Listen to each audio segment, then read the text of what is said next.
So today we're out here at Purple Heart Park celebrating the grand opening of our brand new splash pad. This is voter approved in 2018 funding through Prop 407 that enabled us to be out here, get the splash pad open and celebrate today.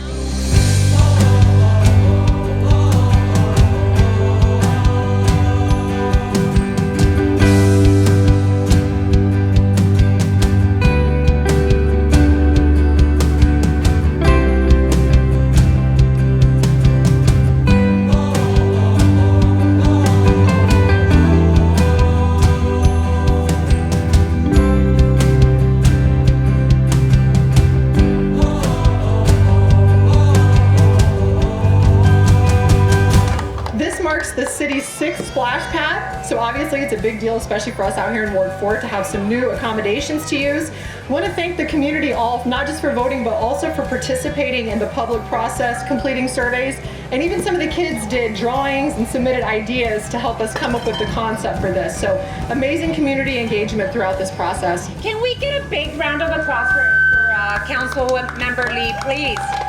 Thank you. She is such a fighter and works so hard for the residents of Ward 4. I just want to recognize her incredible work and the work of her staff in Ward 4. Muchísimas gracias. Thank you all so much. Thank you to Councilwoman Lee, all her staff, Parks and Recreation, TPD, TFD I know is here as well, and all of you for voting yes on 407 and 411. Thank you.